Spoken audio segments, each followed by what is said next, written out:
এটা হবে টমেটো দিয়ে ভুনা হবে। এই মাছগুলো আমি দিয়ে দিচ্ছি।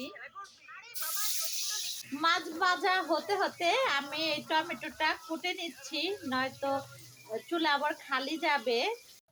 তো মাছ ভাজাটা হয়ে গেছে, এখন আমি মাছটা ভুনা করব। আর তার আগে আমি সব কিছু কেটে রেখেছিলাম। এই তো টমেটো কাটা হয়ে গেছে, আর সঙ্গে থাকবে হচ্ছে এই কাঁচা টমেটো ভাজি, এটাও সুন্দরভাবে আমি কেটে নিয়েছি। আর মাছগুলো আমি খুব সুন্দর করে ভেজে নিয়েছি। এখন আমি তেল দিয়ে দিব কড়াইতে। এই তেল দিয়ে দিলাম। এখন পেঁয়াজগুলা দিয়ে দেই।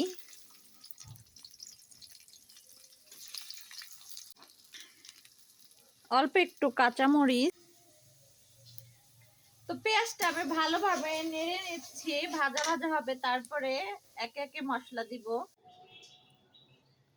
রান্নাটা বন্ধ করে বাচ্চাকে আগে ভাত খাওয়ালাম, তো বাচ্চা কিছুটা ভাত রেখে চলে গেছে, সেটাই আমি এখন খেয়ে নি। তো আবার রান্নাটা স্টার্ট দিছি, আর আমার বাবা চলে আসছে অনেক। আমার বাবাকে কি পড়ছে, তো বাবাটা দৌড়ে চলে আসছে, লুঙ্গি পড়ছে, আর সে আমার কাছে কত নালিশ দিচ্ছে। তো এখন আমি একে একে সব মশলাগুলা দিয়ে দিব। তো আগে একটু লবণ দিয়ে দিলাম, তারপরে অল্প একটু আদা বাটা, এটা দিয়ে একটু নেড়ে নিই।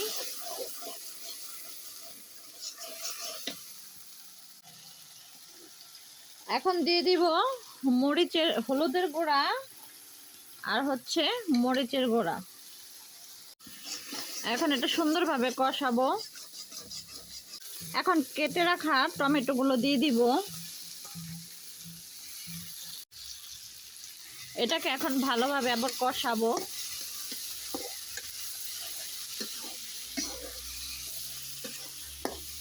কষানো শেষ হয়ে গেলে পরিমাণ মতো একটু পানি দিয়ে দেবো। এটা এখন ভালোভাবে কষাবো।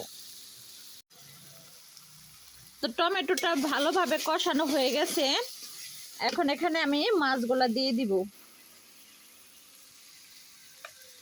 এই মাছগুলা দিয়ে দিলাম।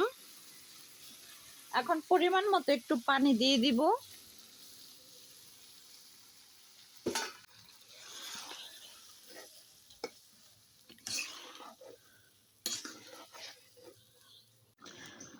তরকারিটা খুব সুন্দর হচ্ছে, বলক পাড়তেছে। তারপর ধনিয়া পাতা।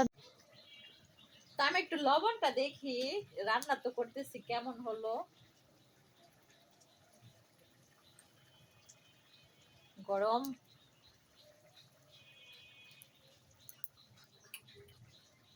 একটু লাগবে, অল্প একটু লাগবে লবণ, একটু দিয়ে দিলাম।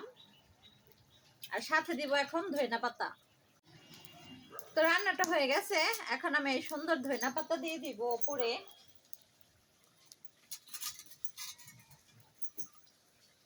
এই ধনিয়া পাতা দেওয়ার পরে তো রান্নাটা হয়ে গেছে, এখন আমি নামাবো এটা।